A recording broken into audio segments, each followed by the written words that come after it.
ശ്രീ ബിജു ആണ്.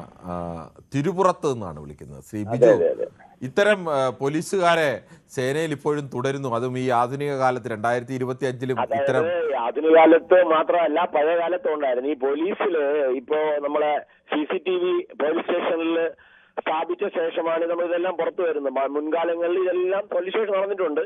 അപ്പോഴൊന്നും ഈ CCTV ഇല്ലാത്തതുകൊണ്ട് പുറത്തു വന്നിട്ടില്ല. ഇപ്പൊ CCTV ഉള്ളത് കൊണ്ട് നമുക്ക് എല്ലാ ദൃശ്യങ്ങളും കാണാൻ പറ്റുന്നുണ്ട്. പക്ഷേ എന്റെ ഒരു അതെന്ന് പറഞ്ഞാൽ ഇത് നടപടി സസ്പെൻഷനിൽ കൊണ്ടുവന്ന് ഒതുക്കേണ്ടതല്ല. ഇത് വളരെ മാതൃകാപരമായ ശിക്ഷ നടപ്പിലാക്കി ഇവരെ സർവീസിൽ നിന്ന് പുറത്താക്കണം. സംശയമില്ലാത്തവരെ സർവീസും പുറത്താക്കണം. മാത്രമല്ല, ഈ പരാതി സ്വീകരിക്കാത്തതിന് പരാതി ഇതുവരെയായിട്ട് പൂഴ്ത്തി വെച്ചിരിക്കുന്ന ആരൊക്കെയാണെന്ന് കറക്റ്റായിട്ട് വെരിഫൈ ചെയ്തിട്ട് ആ നടപടി എടുക്കുകയും വേണം. എങ്കിൽ മാത്രമേ അതൊരു ഇടതുപക്ഷ ഗവൺമെന്റിന്റെ പോലീസ് ആവുന്നുള്ളൂ.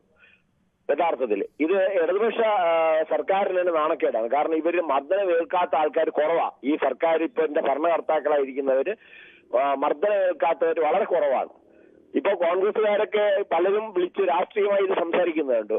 പക്ഷെ അവരുടെ ഗവൺമെന്റിന്റെ കാലത്തൊക്കെ ഭീകരമായ മർദ്ദനങ്ങൾ സഹിച്ച ആൾക്കാരാണ് ഇടതുപക്ഷക്കാര്. പക്ഷെ ഇപ്പോഴാണ് ഇതിന്റെ കറക്റ്റ് ഓഡിറ്റ് വന്നത്. കാരണം CCTV വരികയും മറ്റു കാര്യങ്ങളൊക്കെ വന്നിട്ട് കൃത്യമായിട്ട് ജനങ്ങളിൽ അറിയാൻ പറ്റുന്നത് ഇപ്പോഴാണ്. അതുകൊണ്ടാണ് ഇത് അവർക്ക് ഗവൺമെന്റ് അപകീർത്തിപ്പെടുത്താനും കൂടെ ഇത് യൂസ് ചെയ്യുന്നുള്ള കാര്യം ഗവൺമെന്റ് മനസ്സിലാക്കിയിട്ട് വളരെ ശക്തമായ നടപടി, അല്ല വാക്കുകൾ കൊണ്ട് മാത്രം പറഞ്ഞിട്ട് കാര്യമില്ല.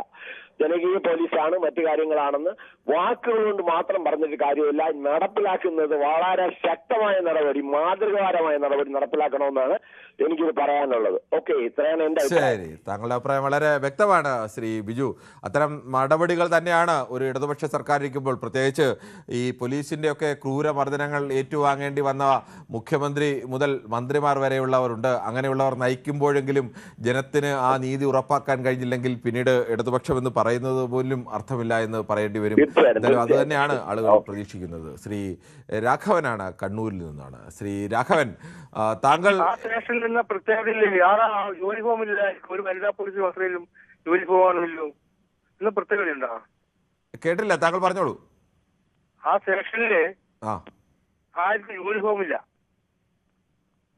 ആകെ ഒരു വനിതാ പോലീസ് വസ്ത്രയെ കാണുന്നത്, ബാക്കിയുള്ള പോലീസുകാരാണെന്ന് പറയപ്പെടുന്നു. അല്ല, ഇടയ്ക്ക് നിൽക്കുന്ന ഈ മറ്റു ദൃശ്യങ്ങളിൽ കുറച്ച് പേർ കൂടെ യൂണിഫോം കാണുന്നുണ്ട്. ഇതിൽ ആരൊക്കെ പോലീസുകാരാണ് അല്ല എന്നുള്ളതിന് ഇനി നമുക്ക് കൃത്യമായി അറിയില്ല. ചിലരൊക്കെ പോലീസുകാരാണ്. എന്തായാലും അയാളെ തടഞ്ഞു നിർത്താനൊക്കെ പോലീസുകാരാണ്. ചെയ്യുമ്പോ അവർ യൂണിഫോമിട്ട് പോലീസുകാരന്റെ കടമ. സ്റ്റേഷനിൽ പോയിട്ട് ഒരു ആക്കുന്നത് ശരിയല്ല.